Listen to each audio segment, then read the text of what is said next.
Hello everyone, English from zero के another video में आप सभी का स्वागत है।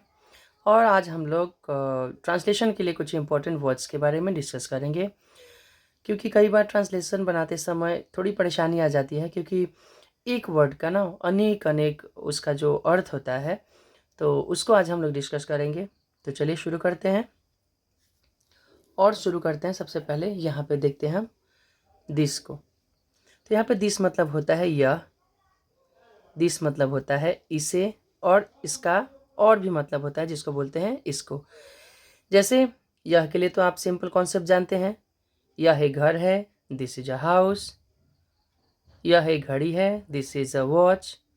लेकिन इसे, इसे का मतलब जब हम हैज़ हैव का इस्तेमाल करते हैं ना सेंटेंसेस में, इसके पास है, इसे है, तो ऐसी स्थिति में दिस का ही एक और मतलब इसे हो जाता है। जैसे आपको कहना हो इसे एक टांग है, तो दिस हैज़ वन लेग, या फिर इट हैज़ वन लेग भी यहाँ पे यह के लिए इट का भी इस्तेमाल होता है, तो यहाँ पे हम उसका भी इस्तेमाल कर सकते हैं। बहुत ही कॉमन सी बात है।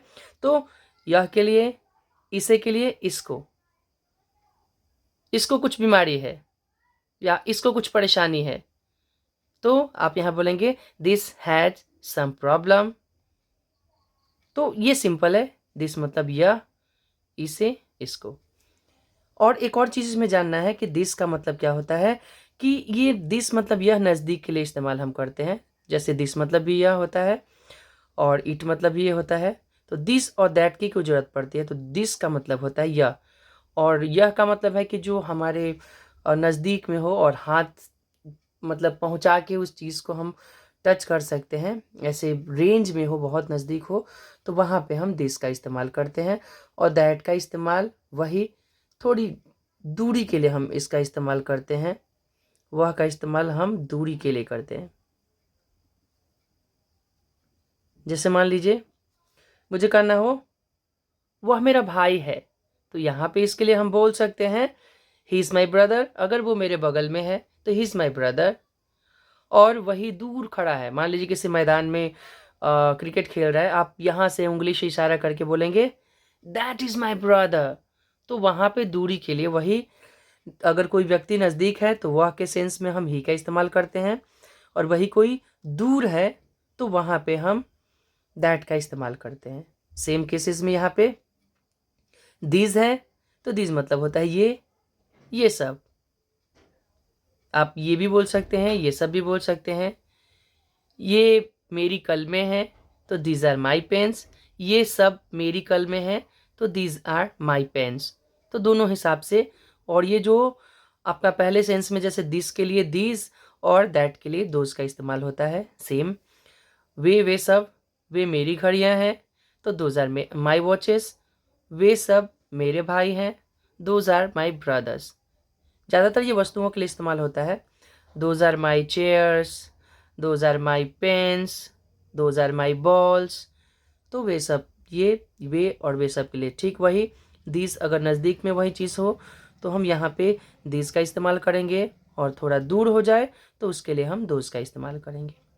और इट का मतलब होता है यह, इसे, इसको। जिस तरह से आपने देखा दिस का, इसे, इसको, उसका भी यही होता है। लेकिन आम तौर पे वैसे तो इसका भी इस्तेमाल अब देखिए तो हो ही जाता है आदमी में, मतलब लेकिन ज़्यादातर अगर इसका रूल्स देखा जाए तो निर्जीव या मतलब छोटे छोटे जो जानवर होते हैं ना, छोटे जानवर,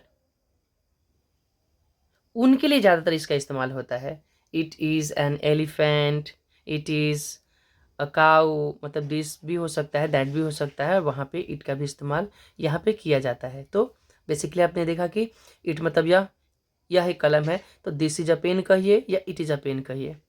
अब जिस तरह से इसे है, तो अगर उसके अधिकार में कुछ चीज़ होती है, जैसे इसे अ, एक टांग है, मतलब कुर्सी उर्सी के लिए आप कह रहे हैं कि इसे एक टांग है, तो इट हैज़ वन लेग।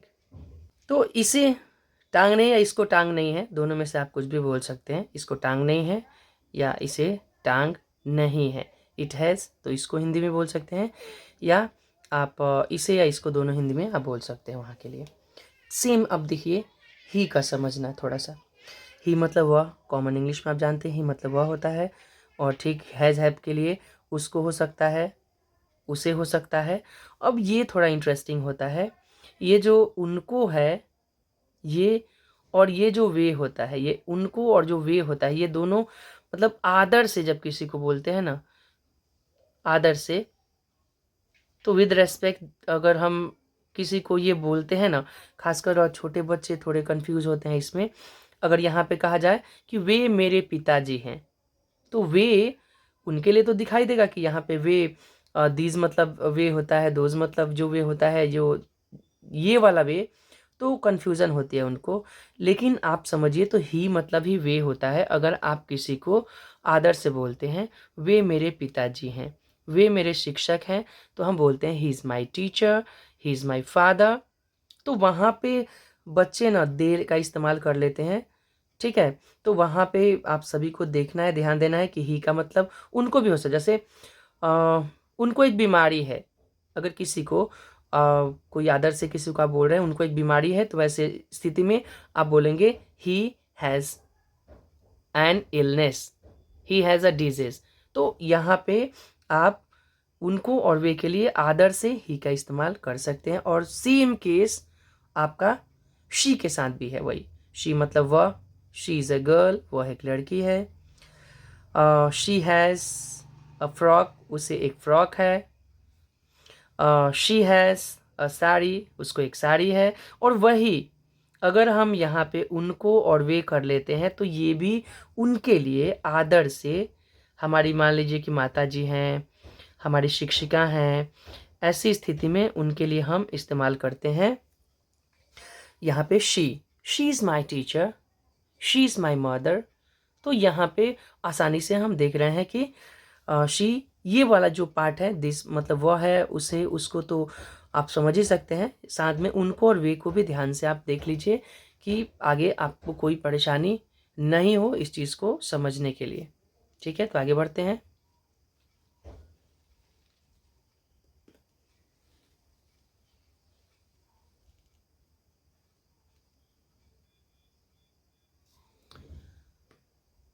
चलते हैं, आगे बढ़ते हैं। और यहाँ पे आपने देखा शी तक हो गया, आगे देखते हैं आई। आई मतलब होता है मैं, मुझे या मुझको, ठीक। आई मतलब मैं simple, I am a boy, मैं एक लड़का हूँ। मुझे एक कार है या मुझको एक कार है, आई हैव अ कार, तो ये सिंपल। यू मतलब आप जानते हैं कि तुम, यू क्या होता है, सिंगुलर भी होता है और प्लूरल भी होता है। तो यू का मतलब तुम लोग भी हो सकता है, और आप लोग भी हो सकता है। जैसे यू आर अ बॉय या यू आर बॉयज़, तुम एक लड़के हो या तुम लोग लड़के हो। जैसे you are a teacher, you are teachers, तो आप एक शिक्षक हैं, आप लोग शिक्षक गण हैं। तो यहाँ पे तुम का मतलब तुम लोग, आप लोग दोनों हो जाएगा। ठीक वैसे ही यहाँ पे हम और हम लोग, जैसे वी आर हैप्पी, हम खुश हैं, हम लोग खुश हैं। यहाँ पे उसका दूसरा सेंस वही हैज़ हैव के लिए आप इस्तेमाल करते हैं, जैसे हम लोगों को समय है या हमें समय है, वी हैव टाइम। तो यहाँ पे हम लोगों को या हमें का भी इस्तेमाल यहाँ पे कर सकते हैं आसानी से। ज़्यादातर हैज़ हैव के लिए ये जो दूसरा वाला जो पार्ट है ना, जैसे इसको, इसे, ये सब जो भी ऊपर जो भी था, ये सब हैज़ हैव के साथ ज़्यादा इस्तेमाल होता है। ये दूसरा वाला जो सब्जेक्ट का इनका पार्ट है उसके लिए। आगे चलते हैं, दे है, तो दे मतलब वे लोग होता है, उनको भी होता है, उन्हें होता है, उन लोगों को होता है। तो वे लोग तो सीधा हो गया उनका सब्जेक्ट के रूप में यहाँ पे सिंपल में, जैसे वे लोग अच्छे हैं, दे आर गुड, वे लोग शिक्षित हैं, दे आर एजुकेटेड। लेकिन वही जब उनको, जैसे उनको घर नहीं है या उन्हें घर नहीं है या उन लोगों को घर नहीं है, तो यहाँ हो जाएगा दे हैव नो हाउस। तो यहाँ पे हिंदी कई होते हैं, ट्रांसलेशन बनाते समय हिंदी आपको मिल जाएगा कि उनको एक घर है, उन्हें एक घर है, या उन लोगों को एक घर है। तो ऐसी स्थिति में आपको देखना होगा, ये देखिए यहाँ पे जो उन्हें है, या आगे और हम देखते हैं, तो यहाँ पर भी ऊपर भी है, तो आदर से भी ये उन्हें प्लूरल में कहा जाता है, सिंगुलर को भी। तो इसको आप ध्यान दीजिएगा, उन्हें, उन लोगों को, प्लूरल के लिए है। अगर उन्हें, जैसे आपके शिक्षक हो तो आप बोल रहे हैं कि उन्हें कोई सहायता नहीं देता है, तो आप टीचर के लिए करेंगे तो he has no any kind of help, या नो वन हेल्प्स हिम भी हो जाएगा, तो वो अलग सेंस हो गया। तो यहाँ पे दे मतलब वे लोग, उनको, उन्हें, उन लोगों को। माई मतलब मेरा, मेरी, और वो मेरे, मेरे वो जो हैज़ के साथ लगता है। मेरा मेरी समझते हैं, दिस इज़ माई पेन, यह मेरी कलम है। दिस इज़ माई डॉग, यह मेरा कुत्ता है। ठीक है। और मेरे लिए, मेरे पास एक घर है, आई हैव अ हाउस। तो ये सिंपल हो गया। योर मतलब वही, तुम्हारा, तुम्हारी, आपका, आपकी। दिस इज़ योर पेन, यह तुम्हारी कलम है, या यह आपकी कलम है। ठीक है। आगे है हिज। ठीक है। तो हिज मतलब भी उसका, उसकी, साधारण सेंस में, और आदर से यहाँ पे उनका और उनकी है, तो आदर से आप इसका भी इस्तेमाल कर सकते हैं। जैसे उसका भाई एक शिक्षक है। ठीक है। तो आप कहेंगे his brother is a teacher, या आप उस सेंटेंस के लिए किसी को आदर से कहने के लिए भी हम इस्तेमाल कर सकते हैं कि उनका मित्र एक अभियंता है, तो his friend is an engineer. तो यहाँ पे उनका आदर से हम लगाते हैं, उनकी जो अगर कुछ फेमिनिन हो तो, और यहाँ पे मैस्कुलिन हो, जैसे उनका बेटा, उनकी बेटी। ठीक है। आगे हर मतलब भी सेम वही हो गया, जो हिज के लिए हुआ वो हर के लिए होगा। ये हिज जो है वो पुरुष में लग जाएगा, और जो हर है वो आपका स्त्री में लग जाएगा। ठीक है। ही जो है आपका पुरुष में लग जाएगा, और जो हर है वो स्त्री में आपका लग जाएगा। जैसे कोई गर्ल है, जैसे सीता है या सीता है, और उसका भाई, तो हर ब्रदर, या उसकी बहन मतलब सीता की बहन, तो हर सिस्टर इज़ हैप्पी, उसकी बहन खुश है, या उसका भाई खुश है, तो उसका, उसकी। अब ये उसका जो है हीज हर दोनों होता है। उसका अगर कोई मैस्कुलिन होगा तो आप उसका कहेंगे, और उसका कोई फेमिनिन होगा तो आप उसकी कहेंगे। जैसे मीना है, और मीना के लिए आप कह रहे हैं उसका भाई मतलब मीना का भाई, उसकी बहन मतलब मीना की बहन, तो ये उसका, उसकी भी हो सकता है। राम है, तो राम के लिए आप कह सकते हैं कि उसका भाई मतलब राम का भाई, उसकी बहन मतलब राम की बहन, तो ये उसका, उसकी दोनों में इस्तेमाल हो सकता है। और मतलब आप जानते हैं, और मतलब होता है हमारा, हमारी। देर मतलब क्या होता है जी? तो देर मतलब होता है उनका या उन लोगों का। या और मतलब क्या? हमारा, हमारी। जैसे आवर विलेज इज़ गुड, हमारा गांव अच्छा है। अब मान लीजिए उनका है, उन लोगों का है, जैसे उन लोगों का शहर सुंदर है, तो देयर सिटी इज़ गुड। तो उनका शहर कहिए या उन लोगों का शहर कहिए, दोनों एक सेम होता है। इट्स मतलब इसका, जैसे इट्स कलर इज़ रेड, इसका रंग लाल है। ठीक है। यहाँ पे इसका, इसकी भी हो सकता है। इसकी लंबाई 3 फीट है, इट्स लेंथ इज 3 फीट, तो इसका, इसकी भी हो सकता है। मी मतलब ये जो अब यहाँ से यहाँ तक जो पार्ट है ना, जो यहाँ से यहाँ तक पार्ट है, ये सब ऑब्जेक्ट पार्ट है। अब यहाँ तक हम थोड़ा सा देखते हैं, आगे थोड़ा सा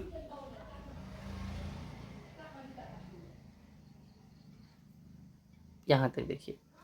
यहाँ पे इट्स के बाद से अगर हम मी से यहाँ पे शुरू करते हैं, मी से, तो मी है, अस है, हिम है, हर है, देम है, इट है, ये सब ना हमने ना ऑब्जेक्ट पार्ट के रूप में यहाँ पे लिया है। ये सब ऑब्जेक्ट पार्ट है, उसी का ऑब्जेक्ट पार्ट ये होता है। जैसे मी मतलब मुझे, ऊपर भी आपने देखा था आई मतलब मैं या मुझे भी हो जाता है या मुझको हो जाता है, लेकिन यहाँ पे मी मतलब मुझे या मुझको जो होता है वो क्या होता है?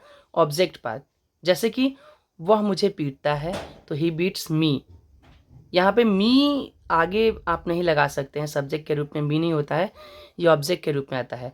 अस भी, अस आर नहीं हो सकता है, अस के साथ कोई वो कुछ सब्जेक्ट के रूप में ये नहीं आते हैं, ये सब के सब ऑब्जेक्ट के रूप में आते हैं, अलग, मतलब ये अकेले रहते हैं। ठीक है, मी ब्रदर नहीं होगा, अस फ्रेंड नहीं होगा, हिम कुछ नहीं होगा, वो अकेले अकेले आते हैं। यहाँ पे हर एक यहाँ पर भी है और एक ऊपर भी हर है। ठीक है, तो ऊपर वाला जो हर है वो दूसरा है, ये हर है, तो ये इसके बाद कुछ आ सकता है।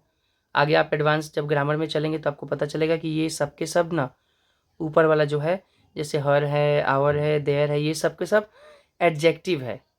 ठीक है, ये सब पॉजेसिव एडजेक्टिव है, और ये सब जो हैं ये सब प्रोनाउन है। ये आगे आप पढ़ेंगे बढ़िया से। खैर चलते हैं आगे, देखते हैं। तो मी मतलब मुझे, मुझको हो जाता है। अस मतलब हमें, हम लोगों को, ऑब्जेक्ट के रूप में, जैसे वे लोग हमें पढ़ाते हैं, दे टीच अस, या हमें के बदले आप हिंदी में हम लोगों को भी बोल सकते हैं, वे लोग हम लोगों को पढ़ाते हैं, दे टीच अस, वे हमें पढ़ाते हैं या हम लोगों को पढ़ाते हैं, कोई अंतर नहीं है। ही मतलब उसे, सिंपली मैं उसे पढ़ाता हूँ, I teach him. I teach him बोलने के बाद ये सारे के सारे हिंदी हो सकते हैं। आई टीच हिम का मतलब मैं उसे पढ़ाता हूँ, आई टीच हिम मैं उन्हें पढ़ाता हूँ, आई टीच हिम मैं उनको पढ़ाता हूँ, आई टीच हिम मैं उसको पढ़ाता हूँ। तो ये सब हिम लगाते हैं, वो सारे के सारे ऑब्जेक्ट पार्ट में आ जाएंगे। आगे है हर। ये हर और ये हर, जैसे जो शी के लिए है, ही के लिए हिज होता है, लेकिन हिज और हिम, लेकिन शी के लिए हर और हर ही रहता है, ऑब्जेक्ट पार्ट भी उसका हर ही रहता है, ये नहीं बदलता है। तो जैसे आई कॉल है, मैं उसे बुलाता हूँ, मैं उन्हें बुलाता हूँ, मैं उनको बुलाता हूँ, मैं उसको बुलाता हूँ। आप किसको आदर से कह रहे हैं तो उन्हें या उनको आप आदर से कह लेंगे, और नॉर्मल कंडीशन में उसे या आप उसको कह सकते हैं। देम मतलब भी वही होता है, आप यहाँ पे उनको कहते हैं, उन लोगों को कहते हैं, या उन्हें कहते हैं। ठीक है, जैसे आई कॉल देम, मैं उनको बुलाता हूँ, मैं उन लोगों को बुलाता हूँ, या मैं उन्हें बुलाता हूँ। तो ये देम ऑब्जेक्ट के रूप में हो जाएगा। इट मतलब इसे या इसको, जैसे आई कट इट, मैं इसे काटता हूँ या मैं इसको काटता हूँ। ठीक है, आगे बढ़ते हैं थोड़ा सा, और नीचे चलते हैं हम। यहाँ पे कुछ वर्ड्स हैं, ये देख लेते हैं। यहाँ पे ये जो वर्ड है, ये है यहाँ पे माइन, आर्स और देयर्स। जैसे माई मतलब भी मेरा होता है, आपने देखा था, और माइन मतलब मेरा होता है। तो वो जो माई है वो वहाँ पे एडजेक्टिव है, उसके बाद कुछ ना कुछ आएगा, जैसे my brother, my pen, my school. लेकिन ये जो माइन होता है ना, ये एक प्रोनाउन होता है, और प्रोनाउन के बाद, इसके बाद ना कोई भी वर्ड नहीं आता है। जैसे माइन ब्रदर नहीं हो सकता, माइन स्कूल नहीं हो सकता है, आवर स्कूल नहीं हो सकता है, देयर्स कॉलेज नहीं हो सकता है। तो ये सब के सब ना अकेले आते हैं। जैसे अगर सेंटेंस हो, यह मेरा है, तो दिस इज माइन। जैसे मेरा अकेले आए, मेरा के बाद कुछ नहीं लगा हो, ऐसी स्थिति में हम माइन का इस्तेमाल करते हैं। जैसे मेरा भाई है तो माई ब्रदर, लेकिन यह मेरा है तो दिस इज माई गलत हो जाएगा। अगर हम बोलते हैं दिस इज माई, यह मेरा है, तो गलत हो जाएगा। अकेला हो, यह हमारा है, तो दिस इज आवर्स। यह उन लोगों का है या यह उनका है, दिस इज देयर्स। ठीक है, कोई कंफ्यूजन नहीं है। आगे बढ़ते हैं। चलिए इसके बाद देखते हैं। ठीक वैसे ही हिज है, तो इसका बदलता नहीं। जैसे हर का हर्ष बदल जाता है, लेकिन हिज का आपको देखना पड़ेगा कि हिज नहीं बदलता है। तो यह उसका है, दिस इज हिज। उसका घर तो हिज हाउस हो जाएगा, और दिस इज हिज क्योंकि इसका एडजेक्टिव भी यही होता है और प्रोनाउन भी यही होता है, ये बदलता नहीं है। तो हिज ध्यान देना होगा कि हिज मतलब ये एडजेक्टिव भी है, जैसे हिज हाउस भी हो सकता है, और यह उसका है तो दिस इज हिज भी हो सकता है। हर्ष वही, ये पुरुष में लगेगा और ये स्त्री में। यह उसका है या यह उनका है, किसी फीमेल का है, तो वहाँ पे हम हर्ष लगा देंगे। और आगे बढ़ते हैं। इट्स मतलब इसका, यह इसका है, दिस इज इट्स। ठीक है, तो ये यहाँ पे हो गया। ठीक है, सिंपल सी फंडा है, यहाँ पे आपने देख लिया। आगे बढ़ते हैं। यहाँ पे आपने देखा है कि कुछ कॉन्सेप्ट है यहाँ पे है माई सेल्फ, योर सेल्फ या योर सेल्फ्स है, himself, herself, ourselves, theirselves, itself. तो ये योर सेल्फ अगर सिंगुलर में लगता है तो, और योर सेल्फ्स प्लूरल में लगता है। जैसे तुम स्वयं यह करते हो, you do it your self, ठीक है। लेकिन तुम लोग यह स्वयं करते हो, तुम लोग यह खुद करते हो, तो you do it yourselves. तो ये यहाँ पे जो योर सेल्फ होता है ये आपका सिंगुलर होता है, और योर सेल्फ जो होता है वो प्लूरल होता है, ठीक है।